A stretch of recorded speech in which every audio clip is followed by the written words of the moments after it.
Hello, percussionists and workplace obstructionists. My name is Goniloc as far as you're concerned, and I'd like to welcome you all to a bastardized history of brutal death metal.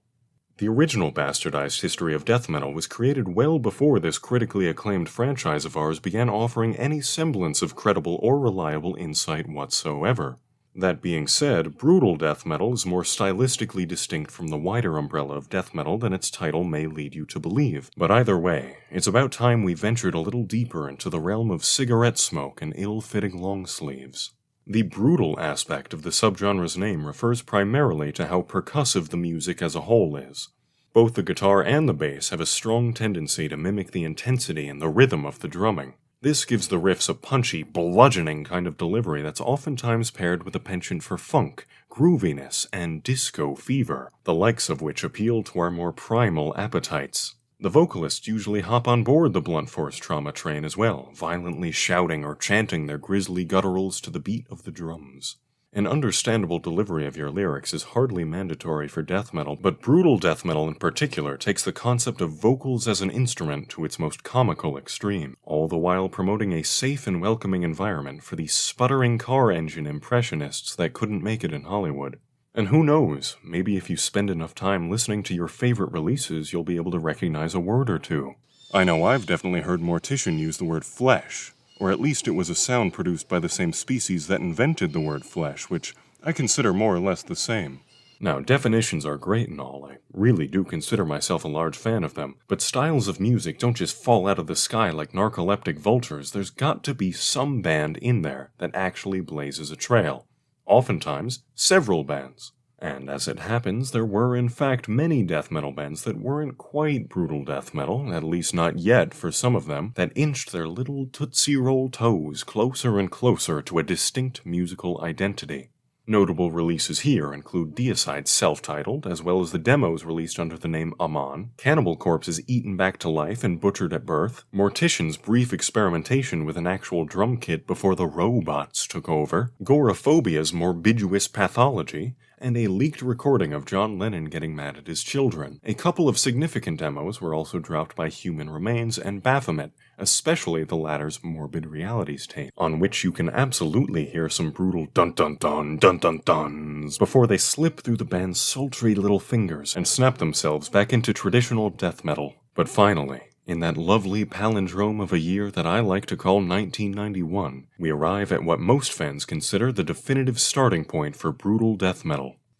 Here to talk more about that is my good friend and fellow dinosaur enthusiast, Mr. Aidan Martin. Thanks, Goniloc. Brutal death metal was formally created by a Long Island band that named themselves after their experience with living so close to the runoff of New York City.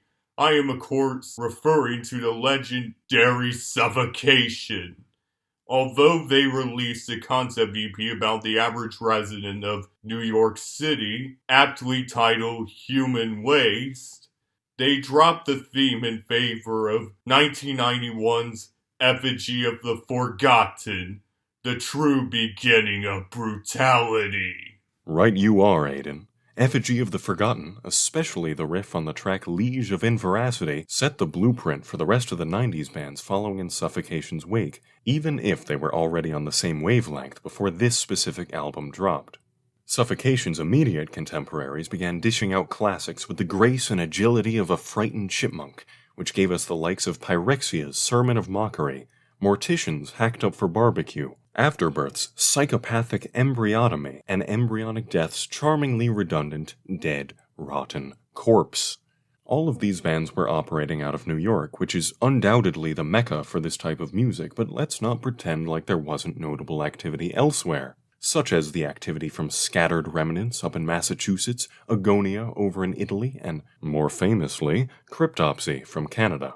Now, it might be tempting to lump grindcore and more specifically death grind into this evolution. When we talk about extreme music becoming even more extreme, grind is often seen as the logical conclusion. That's not to say that the likes of Repulsion and Impetigo weren't influential to the majority of future death metal bands. God damn, those birds are loud. But brutal death metal generally acquired its punk tendencies from a different variety of freeloading degenerates, the hardcore honeys.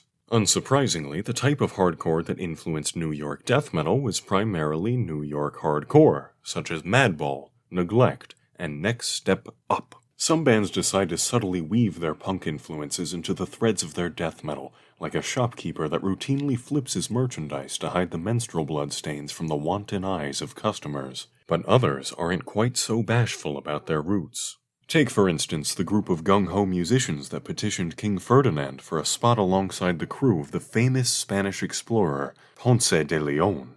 You see, word on the street was that Ponce de Leon was looking for a bit more than gold and indigenous cultures to irreversibly damage when he got to the West. Rumor had it he was searching for the Fountain of Youth. The rejuvenating powers of the fountain would be interesting to any mortal man, but they were especially enticing to this sickly crew known as Dying Fetus, who were desperate for some way to prevent themselves from becoming Dead Fetus.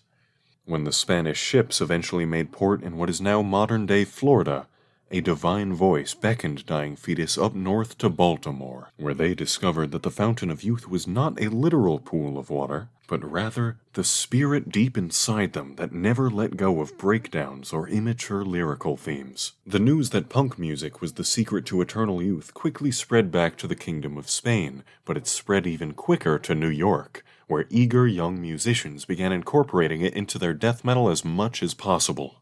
Though this fusion had been done many times in the past already, there was no album that resonated with the Lord Almighty more than Internal Bleeding's voracious contempt, the first album to be christened with the title of Slam. Brutal death metal is already percussive by nature, but when a band focuses their songwriting on hardcore-style breakdowns and beatdowns almost exclusively, to the point that everything sounds like chugging and slamming and slapping and smushing, then they become eligible to join a special division that we call Slam. This, perhaps, is why the progenitor of the subgenre was bleeding internally in the first place, but that album dropped in 1995. If they were going to die, they would have already. It's not my problem. What is my problem, or pleasure, rather, is the other direction in which brutal death metal evolved. I'm not one to nitpick, but technically this would be referred to as technical brutal death metal. That was a joke. I am one to nitpick. That's pretty much what this entire channel is founded on. But once again, we can trace technical brutal death metal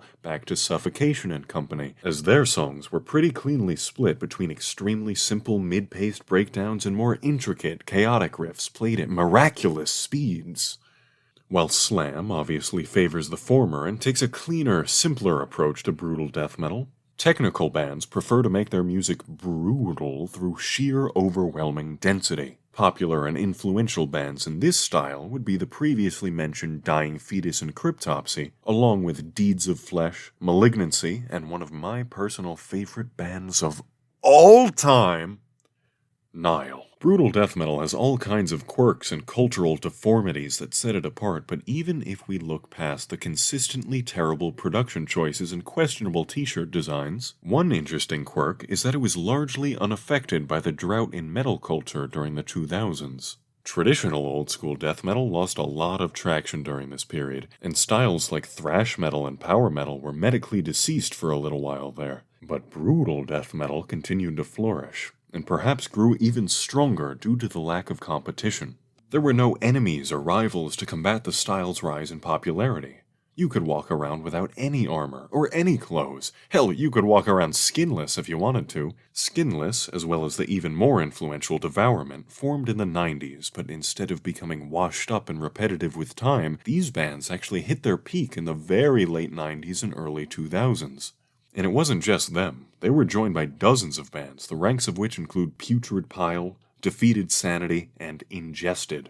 Even for bands that formed as late as 1997, like Devourment did, finding success with extreme music in the 2000s was a pretty unusual phenomenon. Yet here we are, still molesting the decapitated after all these years. Another phenomenon that occurred in the 2000s was brutal death metal's humongous overlap with deathcore, a musical development that I find wildly uninteresting, so instead, let's talk about how brutal death metal became a worldwide sensation. For starters, East Asia is particularly fond of brutal death metal, despite how light their traditional death metal scenes seem to be. Japan has the likes of Gorevent, Disconformity, and Blunt Force Trauma.